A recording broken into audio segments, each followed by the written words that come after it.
بسم اللہ الرحمن الرحیم۔ السلام علیکم، میں ساجد حسین ہوں اور آپ میرا ویلاگ دیکھ رہے ہیں۔ جس طرح زور زبردستی دھاندلی کر کے لوگوں کے ووٹ چھین کر لوگوں کو ڈرا دھمکا کر اس حکومت کو بنایا گیا، یہ بات حقیقت ہے۔ آپ جس طرح مرضی اس حکومت کو چلا لیں، لیکن ایک نہ ایک دن ایسا آئے گا جس کے اندر یہ جنہوں نے ووٹ دیا ہے وہ لوگ اپنے ووٹ کا جو ہے وہ حق مانگیں گے، اور عید کے بعد ایسا لگتا ہے کہ وہ حالات ہونے والے ہیں۔ اس کی وجہ یہ ہے کہ عمران خان صاحب کے کیسز بھی جو ہے وہ اب 2 کیسز کے اندر ان کو ایک کیس کے اندر تو سزا معطل ہو گئی، دوسرے کیسز میں بھی اسی طرح کے معاملاتی ہوں گے۔ عمران خان صاحب کو زیادہ دیر ان لوگوں کے لیے رکھنا میرا خیال یہ کہتا ہے کہ یہ مشکل ہے۔ اب آپ یہ دیکھیں کہ عید کے بعد جس طرح کا اتحاد تحریک انصاف دوسری جماعتوں کے ساتھ کر رہی ہے، اس سے یہ لگتا ہے کہ کیونکہ جن لوگوں کو یہ لگتا ہے کہ ہمارے ووٹ کو جو ہے وہ چھینا گیا ہے، ہمارے ووٹ کے معاملات، ہمیں ووٹ ملا تھا تو ووٹ دوسروں کو دے دیا گیا اٹھا کے،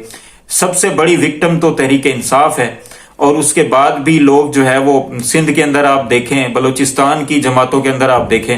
تو ان کا بھی یہی ہے۔ آپ زور زبردستی ایک ہارے ہوئے شخص کو کتنا دیر جو ہے وہ رکھ سکتے ہیں حکومت کے اندر؟ ایسا لگتا ہے کہ عید کے بعد جو ہے احتجاج کا سلسلہ، تحریک کا سلسلہ اب جو ہے وہ شروع ہوگا۔ اس میں آپ ججز کا خط بھی شامل کر لیں، کیونکہ ججز جو ہے وہ اب کھل کے بولنا شروع ہو گئے ہیں۔ کچھ ججز ہیں ایسے جو نہیں بولنا چاہتے، لیکن حالات اور واقعات اسی طرف ہی جا رہے ہیں کہ وہ بھی چاہتے یا نہ چاہتے ہوئے ضرور بولیں گے۔ اب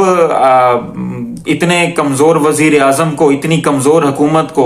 جس کا مقصد صرف اور صرف لوگوں کو اٹھانا ہے، خاص طور پہ تحریک انصاف کے، اب دیکھیں لوگوں کو اٹھانے کی بات کرتا ہوں تو پھر وہ اس طریقے سے، اب کل جو کچھ ہوا پنڈی کے اندر، ایک دعا تھی، ایک افطار پارٹی تھی، لوگوں نے دعا کرنی تھی اپنے لیڈر عمران خان کے لیے، لیکن جنہوں نے یہ سب کچھ کیا انہوں نے پولیس بھیج کر سارے معاملات اپنے کروا لیے، ان کی یعنی کہ چٹائیاں تک اٹھا لی انہوں نے۔ حالت یہ ان کی ہو گئی ہے، یہ جو حکومت میں لوگ ہیں۔ لیکن اس کے باوجود انہوں نے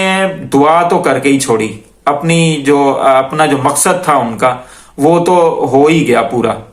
مطلب آپ یہ دیکھیں کہ لوگوں کو احتجاج کرنے کا کوئی حق نہیں، لوگوں کو اپنے حق مانگنے کا کوئی حق نہیں، لیکن ان لوگوں کو جن کو زور زبردستی ہم پر مسلط کیا گیا ہے، یہ جو چاہے کرتے رہیں۔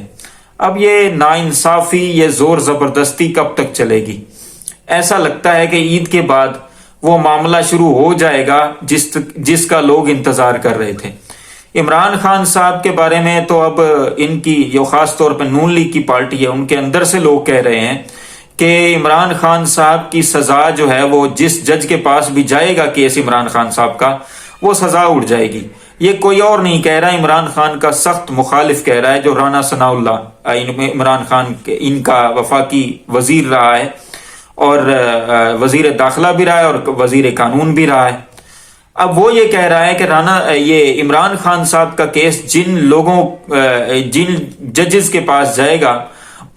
وہ اس کیس کو چاہتے نہ چاہتے ہوئے ان کو ختم کرنا پڑے گا، کیونکہ رانا ثناء اللہ ایک وکیل بھی ہے، قانون دان بھی ہے، اس کو یہ پتا ہے کہ جس طرح کی غلطیاں عمران خان کو سزا دیتے وقت کی گئی ہیں ان کیسز کے اندر، وہ کیسز کیے تو اس وجہ سے گئے تھے کہ نون لیگ اور ان کی اتحادی جماعتوں کو فائدہ ہو، لیکن ایسا لگتا ہے کہ نون لیگ اور ان کی اتحادی جماعتوں کو جتنا فائدہ ہوگا اس سے زیادہ ان کو نقصان ہوگا۔ اس کی وجہ یہ ہے کہ جان بوجھ کر ایسا لگتا ہے کہ ججز نے ایسے فلاز چھوڑ دیے ہیں، ایسی غلطیاں کر دی ہیں ٹرائل کے اندر کہ کوئی بھی جج ہو، وہ چاہے جتنا بھی نون لیگ کے ساتھ یا ان لوگوں کے ساتھ ملا ہوا ہو جو اس وقت حکومت میں ہے، وہ جتنی مرضی کوشش کر لے، وہ کیس کو ڈیلے تو کر سکتا ہے کہ جی آج تاریخ دے دی، کل اور تاریخ دے دی، پرسوں اور تاریخ دے دی، لیکن اگر اس کو ایک نہ ایک دن کیس جب سننا پڑے گا تو پھر وہ کیس اس سے ختم ہی ہوگا، وہ اس کیس کے اندر کوئی اور نئی بات نہیں ڈال سکتا، جس طرح کے غلطیاں ان کیسز کے اندر کی گئی ہیں۔ اب سائفر کیس کی مثال لے لیں، سائفر کیس کے اندر یہ جج صاحب جو عامر فاروق صاحب ہیں یہی خود لٹکائے جا رہے ہیں کیس کو، ورنہ کیس تو 1 گھنٹے کی مار بھی نہیں ہے، 2 منٹ کے اندر اندر انہوں نے یہ فیصلہ بھی سنا دینا ہے اور سزا بھی ختم ہو جانی ہے۔ جس طرح توشہ خانہ کیس کی سزا معطل ہو گئی ہے، اب عید کے بعد جو ہے اس کی اپیل بھی فکس ہو جائے گی تو وہ کیس بھی اٹھ جائے گا، سائفر کیس بھی اٹھ جائے گا، تو یہ جو عدت میں نکاح کا کیس ہے اس کا بھی کوئی جو ہے وہ مستقبل نہیں ہے، بلکہ یہ تو کیس ہی سرے سے نہیں بنتا۔ یعنی آپ یہ دیکھ لیں، پہلے بھی اس پر بات ہو چکی کہ ایک ایسا کیس جو تاریخ اسلام کے اندر میرا خیال ہے کہ کبھی ایسا نہیں ہوا کہ کسی کو نکاح کرنے پر سزا دی گئی ہو، یہ حالت ہو گئی ہے ان کی۔ کیسز تو انہوں نے کر لیے، معاملات تو انہوں نے اپنے آپ کے وقتی طور پہ تو صحیح کر لیے ہیں، لیکن ایسا لگتا نہیں ہے کہ یہ چل پائے۔ یہ معاشی صورتحال پورے ملک کی اس وقت ڈاواڈول ہے، مارکیٹ کے اندر تھوڑی سی کوئی ترقی ہوئی ہے لیکن اس کا بھی ابھی کوئی پتہ نہیں، کیونکہ IMF سے کو پیسے ویسے بھی ملنے ہیں، شاید اس وجہ سے تھوڑا بہت مارکیٹ کے اندر استحکام آیا ہو، لیکن مہنگائی جو ہے وہ بہت بڑھنے والی ہے۔ یہ بین الاقوامی ادارے جو ہیں جو معیشت کے اوپر نظر رکھتے، ان کا یہ جو ہے وہ کہنا ہے۔ اب دیکھتے ہیں کہ کیا ہوگا۔ بہرحال جو بھی ہو، ان کے لیے اب جو ہے وہ مشکلات زیادہ ہونے جا رہی ہیں، یہ شہباز گورنمنٹ کے ساتھ جو مشکلات ہیں۔ اور مریم نواز تو ویسے بھی اپنی سیٹ نہیں جیتی ہوئی، اس کا بھی کوئی پتہ نہیں، شہباز شریف کا بھی یہی حال ہے، باقی لوگوں کا بھی یہی حال ہے، باقی جو ہے وہ اپوزیشن کی جو ہے جماعتیں ہیں جن کو یہ لگتا ہے کہ ان کے ساتھ جو ہے وہ زیادتی کی گئی ہے، دھاندلی ہوئی ہے، وہ تو عید کے بعد ایسا لگتا ہے PTI کے ساتھ مل کر بھی احتجاج کر سکتے ہیں، علیحدہ بھی احتجاج کر سکتے ہیں، لیکن سب کا مقصد ایک ہی ہے کہ اپنے مینڈیٹ کو، جو ہمارا چھینا ہوا مینڈیٹ ہے، ان سے واپس لیں۔ بہرحال دیکھتے ہیں آگے کیا ہوتا ہے، ہم تو صرف دعا ہی کر سکتے ہیں اللہ تعالی ہمارے اس ملک پر رحم فرمائے، اس ملک کے لیے آسانیاں کرے اور آسانیاں تقسیم کرنے کی توفیق بھی دے۔ اپنے فلسطینی بھائیوں کے لیے بھی دعا کریں، ان پاکیزہ لمحات کے اندر